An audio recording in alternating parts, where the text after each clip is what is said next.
Welcome back, everyone. I'm Cherokee Charles, and this is Cheeky Mo. Now, I know what you're thinking. The thing that's on everybody's mind right now is the economy. We just had another rate hike, 3/4 of a point, and that is sending the prices spiraling up again. And the economy is the one word that's on everybody's mind. So, I know what you're thinking. Didn't somebody know that this was gonna happen? Wasn't there somebody in government that knew that if we do this, if we put trillions of dollars into the money supply, that it was gonna cause all this inflation and run us to the brink of another recession? Like, didn't somebody know? Well, the answer to that question is absolutely yes. They knew. And I'm going to tell you how they knew. They know because of what's called modeling. Modeling is something that we and major organizations that report information to the public, they do it all the time. Now, probably the most popular and well-known modeling that takes place that you get exposed to every single day is weather modeling. And when you watch the weatherman tell you what the weather forecast is going to be, or if there's a tornado or a hurricane that's coming out of the Caribbean or in the Gulf, the reason that they know where it's going to go is because weather models tell the weatherman where the storm is going to go. The models predict the path.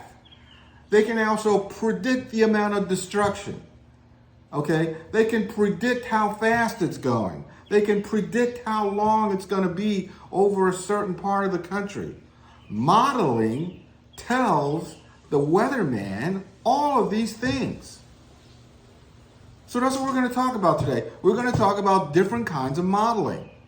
And like I said, weather modeling you get exposed to every day. The weatherman tells you what the weather is going to be like for days in advance based on weather modeling. And what you get exposed to when there's extreme weather, like a hurricane, is they tell you, well, here's what the domestic model says the path of the storm is going to be. And also, here's what the European model says is going to be the path of the storm. So they actually show you the path using both of these models.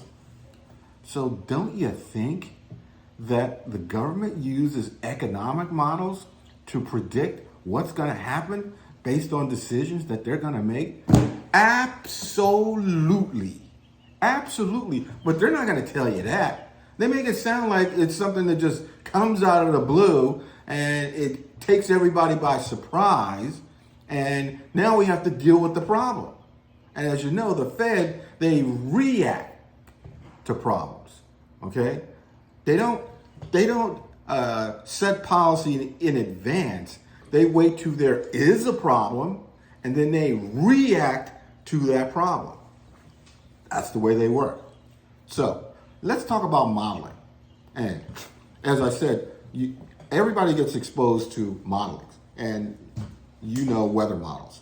But there's all other types of models. There's medical models, which, again, people have been exposed to recently.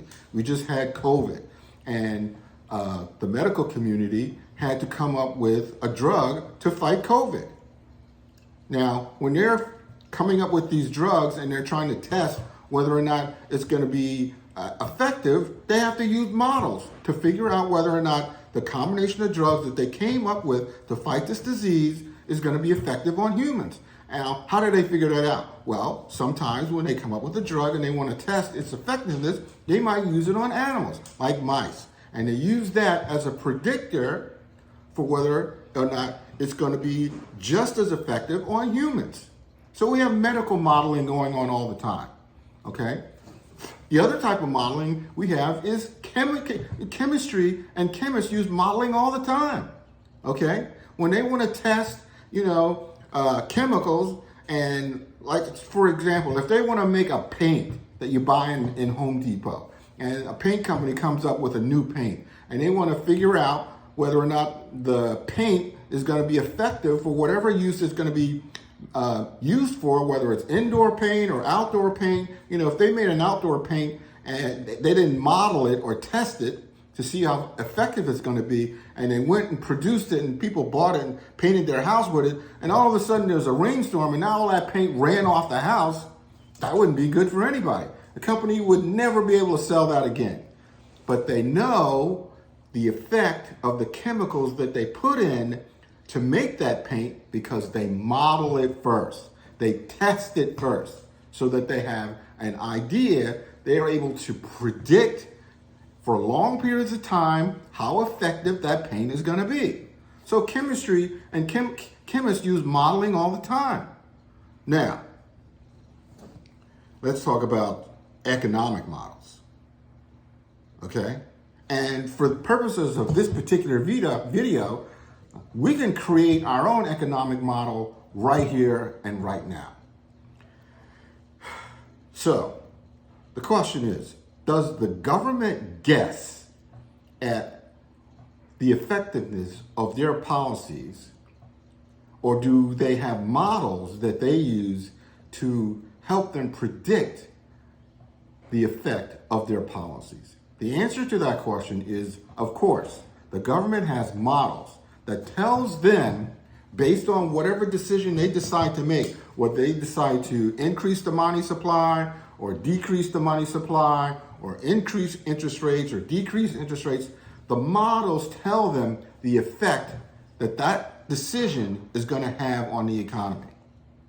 So it is not something that comes out of the blue, screaming from the corner of your eye, and that you had no idea that this was going to happen. No, these are smart people. They have lots and lots of resources at their disposal, and economic modeling is something that happens all the time. So I don't want you to think and believe that just because the government says that, well, we don't know if we're going to be going to have a recession, and we don't know the effect of three-quarters of a point increase in the interest rates. We don't know what the effect is going to be. That's a bunch of baloney. They all know what the effect is going to be. And the reason that they all know what the effect is going to be is because they've run it through their economic models. And the models tell them the effect of their decision on the company, on the country. Okay? We got over 350 million people living in this country, and the government cannot afford to make decisions that's going to affect that many people without knowing the outcome. They have to have some idea of the effect of their decision, what it's going to be on 350 million people. So that's why I'm here. Cherokee Charles is telling you the things that you're not going to hear anywhere else. So let's talk about economic modeling for a minute. What do you think would go into making up an economic model? There are certain factors and variables that you'd have to pay attention to in order to come up with some model that would predict, if we make this decision, what's going to happen. We're going to make a simple model, okay? Let's call it the Cherokee Charles economic model. Now, what do you think might be some variables that we might have to pay attention to make up this model? Well, I come up with 4, okay? For the purposes of this video, we're going to just focus on 4. Now, the first one is going to be money supply. We know that depending on how much money supply there is in the economy, that will affect the economy, okay? That will affect interest rates, okay? And it affects inflation. So money supply is definitely a variable that we have to pay attention to. Next, let's look at the next variable, which would be the cost of goods. The cost to buy things is definitely a variable that will affect the economy. Third, let's look at interest rates. We know that depending on what the interest rate is, that will affect the economy. High interest rates means that it's going to be more expensive for businesses to borrow money, for consumers to buy homes and take out mortgages, to pay their credit cards, okay? So if the interest rates are high, then it's going to be more expensive for people to do business. So we know that high interest rates make it more difficult, low interest rates make it less difficult. And the final variable I think we should look at is people. People making decisions. Now, I know that's like a wild card, but it's something that you have to think about and you have to include in an economic model, okay, that you're creating.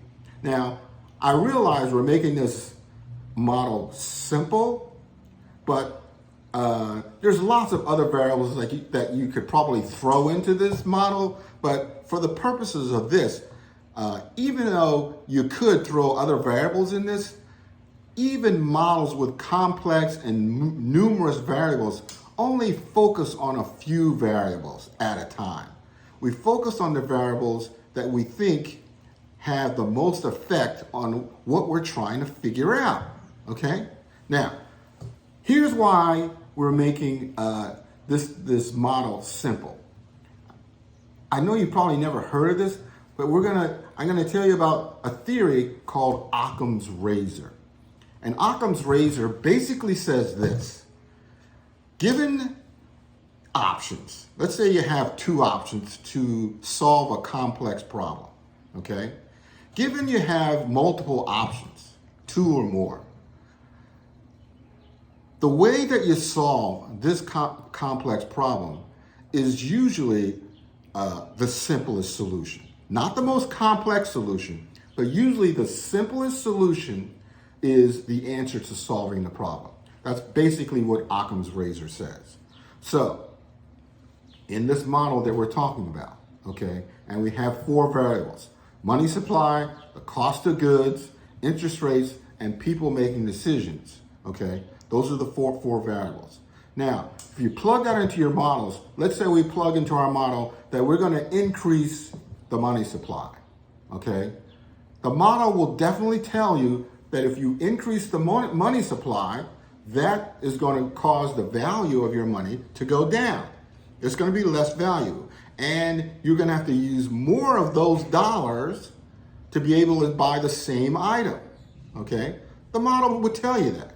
Next, what would happen if the cost of buying supplies and goods goes up, okay? The model, again, would tell you, if you raise the cost that consumers have to pay, that businesses have to pay, that the average person has to pay to buy goods and services, that's going to be at some point, it's going to be too expensive for them to do that. And they're going to cut back and the economy is going to slow down, okay? So if you increase the cost of goods, the economy is going to slow down. If you decrease the cost of goods, the economy is going to speed up because people will be able to buy more. The third variable, interest rates. What's going to happen if we plug interest rates into our model and we raise interest rates in the model and you plug that in? What do you think the outcome is going to be? What do you think the model would tell you is going to happen? Well, it's simple. If you increase interest rates, the model is going to give you the result that if you increase interest rates, it's going to be harder for businesses to do business. It's going to be harder for consumers to buy things. So it's going to slow the economy down because it becomes more expensive to buy things as interest rates climb. So higher interest rates would mean a slowdown in the economy. A lower interest rates would mean that the economy would speed up. Okay? And this is a very simple model. But it's easy, I'm pretty sure that it's easy for everyone to understand. But the point I'm trying to make is that the things that you see today, the high interest rates, the high cost of goods, again, it's not something that came screaming out of the blue. It's not something that happened in a vacuum. The decision makers in the government, at the Fed, they know what's going to happen ahead of time, because these economic models tell them ahead of time what's going to happen.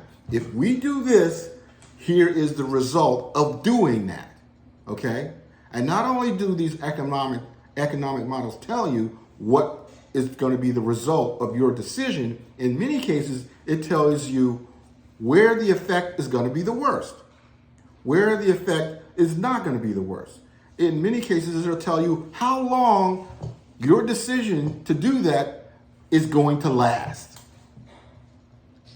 So we have all these predictors that tell economists and governments what is going to happen. We need these predictors. We need these models because the decisions that they make affect hundreds of millions of people. So we can't afford to guess. Guesswork is not an option. Okay?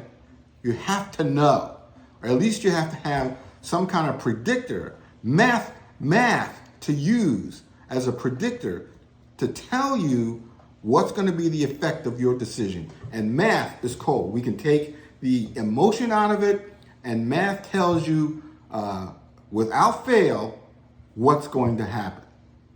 So I don't want you to get it twisted and think that the state of the economy is something that happened and we didn't know it was going to happen. That's a bunch of baloney.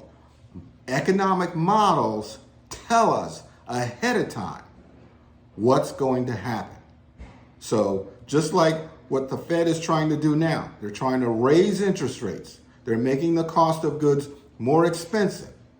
They're doing that because their economic models tell them that if they do that, it's going to slow down the economy. That's their goal, to try and slow down the economy. Now, I'm telling you all this because I know you're not going to learn this in school. Nobody's going to tell you this, and you're not going to hear this on TV, that economic models are the driving force for many decisions within the government and within the Federal Reserve Bank. Okay? They're not going to tell you that, because if they tell you that, they would be admitting that we made a mistake. Now, the fourth variable that we talked about was people making decisions. Now, the question that comes up is, Cherokee Charles, if we use models to help us predict what's going to happen when we make certain decisions, why do we find ourselves in this predicament now? If we have these models that are helping us, why do we find ourselves in this economic predicament that we have right now? The reason we find ourselves in this predicament that we have right now is because of that fourth variable, people making decisions. The people making decisions that see the result of these models, in many cases, decide to ignore the results of the model and do something anyway. So we find ourselves where we are is because many of the economists, when they're looking at the results of the modeling, they decide we're just going to ignore the results of the modeling. We're not going to do what the model says is going to happen because we just want to ignore that. Okay? So that's what happens. That's why we're in the predicament that we're in today, is because many of the economists and many of the people that are in decision-making positions, they decide to ignore some or all of the results that the models are telling them. And that's why we are here where we are today. And it's a shame because we don't deserve it. Consumers didn't cause this problem. We didn't do anything to cause interest rates to go up or a recession or inflation to be where it is today. Consumers didn't do anything to cause this. This is all caused by decision makers, okay? Ignoring the results of economic models. It's economic models that are a tool to help them guide the country to financial success. And if you decide to ignore the results of your own models, then you end up in predicaments like we are right now. So, this is Cherokee Charles, and I'll see you in the next one.